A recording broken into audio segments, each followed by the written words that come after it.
Hello. Yes, good. Of the European Central Bank meeting. We want to look at it in regards to how it affects the foreign exchange market. So we'll first of all start by defining what the European Central Bank is, what it stands for, and then we'll also describe a few things about it and how it affects euro and euro-related pairs. So the first thing is ECB, which is the European Central Bank, is the central bank that oversees monetary policies of the Eurozone. So Eurozone is just a geographical and economic region that consists of the European Union countries that use the euro as their national currency. So if there is any country which uses euro as their national currency, then just know that they fall under the EU. So Eurozone is geographical and economical region that consists of all the European Union countries that uses the euro as their national currency. So there are around 19 currency. I won't name all of them. Amongst them are Austria, there is Belgium, there is Cyprus, there is Estonia, there is Finland, there is France, there is Germany, there is Greece, there is Malta, there is Netherlands, there is Portugal. There are very many, but not above 19, sorry. So you need to understand that Russia is not inside the EU because it doesn't use euro as its currency. So only those currencies those countries that use euro as their national currency, they fall under EU. So to share my screen, I'm going to share my screen so that you see how it is relevant with everything we are looking at in the forex market. So just a second. If you can see my screen, you let me know. So there are several EU news which you may want to focus on if you're trading this strategy. There are several. You may want to focus on the ECB deposit facility rate decision. If you click it, this is the FreshForex website. You just need to go to the European Central Bank meetings on which the monetary policy of the Eurozone is discussed. The regulator takes decisions on deposit rates depending on the inflationary outlook and the economic growth. So cut in deposit rate leads to lower euro rates. So cut in deposits leads to a lower euro rate. So what that means is this, that whenever there are less deposits of euro into this bank, then the euro tends to lower its value. So so far it has been increasing in value. That's been increasing for some times now. Let's check also another news which relates to ECB. We'll check interest rates. So this is interest rate is an announcement after the ECB central meetings on which the monetary policy of the Eurozone is discussed. The interest rate decisions are taken depending on the inflationary outlook and the economic growth. So cut in deposit rates may have a negative effect on the euro rate.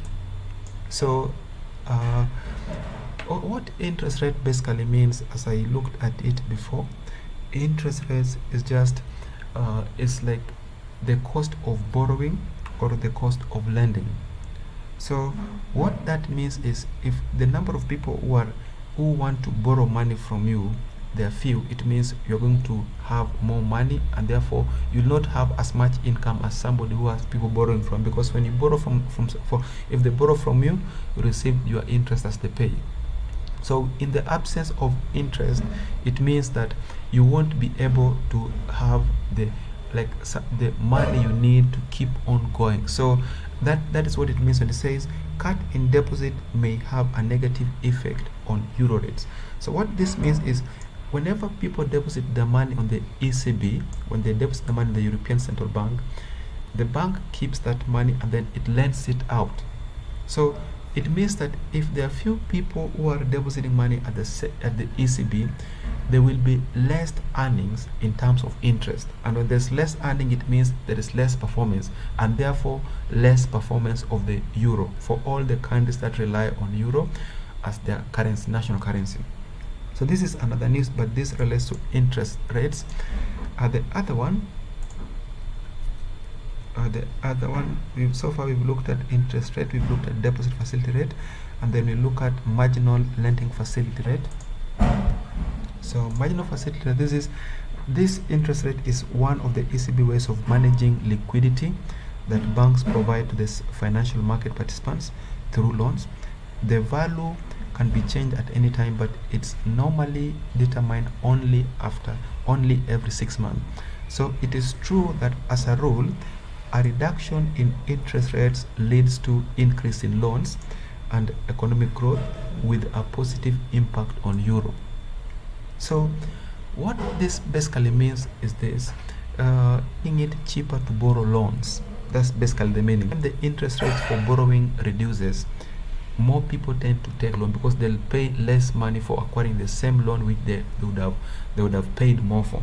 So as a result of reducing the interest rates, many people are attracted to loans, and when they have loans, they tend to build things, they tend to develop things, and that subsequently leads to economic growth. So that's what it means here when it says a reduction in the rate leads to an increase in loans and economic growth with an positive impact on the euro. So that's basically the meaning. Let's look at another meeting. We'll check another one is Monetary Policy Board. So ECB Monetary Policy Board statement reflects the outcome of the ECB Monetary Policy Committee debate. The ECB statement are usually closely monitored by analysts, as the behavior of euro largely depends on the decision taken by the regulator. If the statement suggests that euro may tighten the monetary policy in the future, this may have a positive this may be seen as a positive reaction for the euro. So I'm not going to explain this much because Elizabeth's speech can clarify certain aspects of the financial regulation in the euro on the matter and on their wordings. However, her speech rarely have a direct effect on euro. So this is the most important thing, that despite the fact that the policies that certain aspect of financial regulation in the eurozone may come up or may be made reference to during this speech, it doesn't mean that it normally affects the euro. So sometimes it does affect the quote for euro, but not all the time. But that's why it's written here. However, a speech rarely have a direct effect on the euro quotes.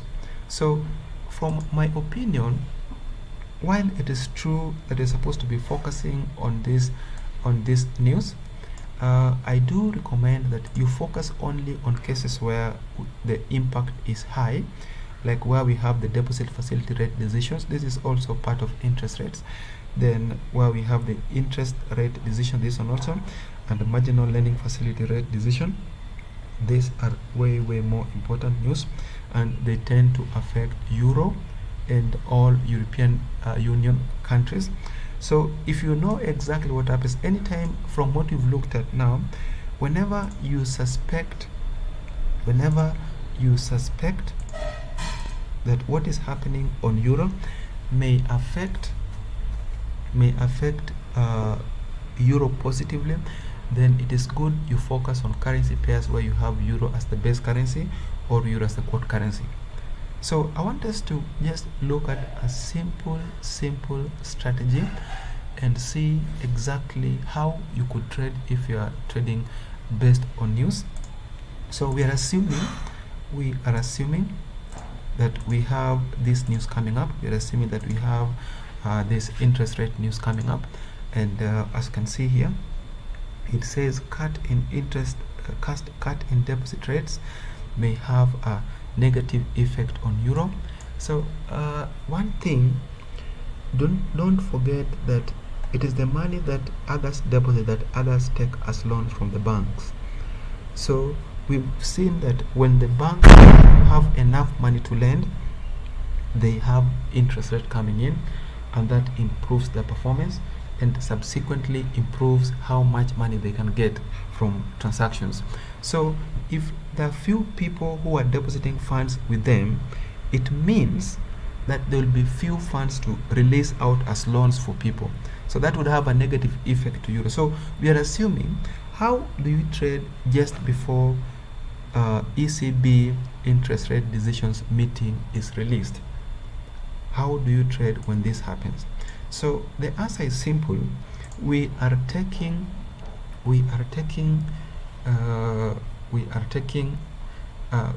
first of all look at some few hours just before the news is released.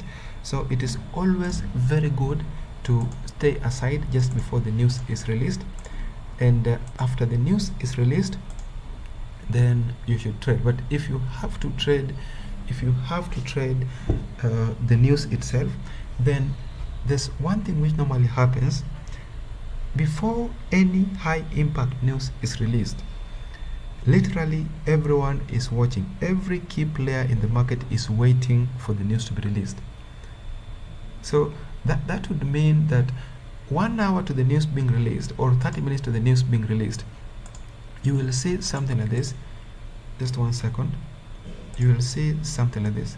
You will see the price appears to remain inside a range. You'll have something like this.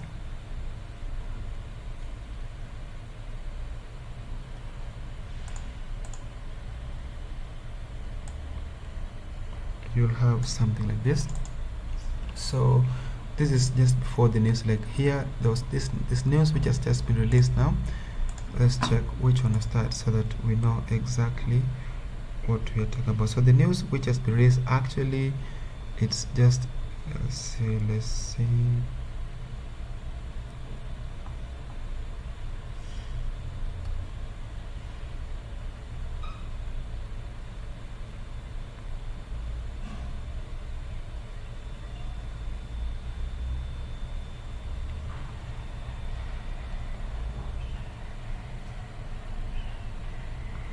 So the news which has just been released, we have the CPI. CPI in full is United States Consumer Price Index. So it reflects a percentage change in the price of goods and services for the consumer perspective in the specified month compared to the same month a year earlier. The index evaluates a basket of goods and services which account for a larger share of household expenditures. CPI is one of the key measures of the consumer sentiment and national inflation. CPI growth can be seen as a positive for the United States dollar. So whenever there's a growth in CPI, then that is good news for the United States dollar. So you can see that's the news which has been released now. That is why you see several movements in the market. You see these massive moves in the market because looks like the news is positive. Actually, it doesn't look like it's actually positive. It is 310. The previous one was 309, and then the other news, the one which has just been released now is 306.3269. Previously, it was 304.348.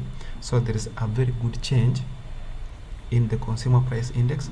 That is why you see these massive movements to the upper side and to the lower side. So how would you trade this if you are looking at this chart just before the news happens? The answer is simple. As I've mentioned, look for a consistent range just 2 hours before the news. You will pick the high of that 2 hours before the news and the low of that 2 hours before the news. And when the price breaks either above, for instance, if the price descends below and if the price just breaks below this lower line, you pick a sell position. So when you pick a sell position here, the best way to trade news is through hedging. Hedging means that the price may likely not stagnate for a long time. Instead, it will continue in a given direction. That is why we trade hedging in this case. So I will trigger a buy position because this is the first breakout. So I think this is the first breakout. So I'll trigger the first buy. maybe at a volume of 0.01. Then when the price goes down and it hits again this level, I'll trigger a sell position. Now this is 0.8, like the lot size is not fixed to 0.02, but it should be a lot size that if it hits your take profit, you'll find that you've actually gained whatever you lost here. So I'll enter a sell position here with a volume higher than the previous high, the previous trade. So if this goes and hits take profit, I close my positions and then I step out of the idea of trading news temporarily until when the next news shows up. But if this does not hit my take profit, that is, if this just goes down slightly, then because of news, maybe the spreads are high and I'm not able to hit my take profit, then I can as well just wait for what happens. And if it goes back, I trigger another position. Then I enter this on lot size, which is higher than this lot size and also higher than this lot size, in a way that when this hits my profit, it gives me exactly whatever I was risking somewhere around this point here. So it's like we'll enter buy 0.01, we enter sell 0.02, and then we enter an additional buy, which is 0.03. This one now possibly would go up to our profit because we have several trades running with just one opposite trade.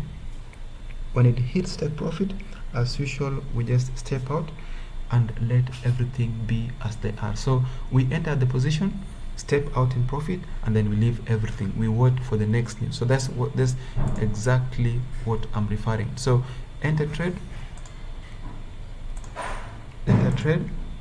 have something, and then step out. Wait for the next trade. If the next trade does exactly what you want, then you can still do the same thing. Ensure you increase your lot size. Don't forget to increase your lot size.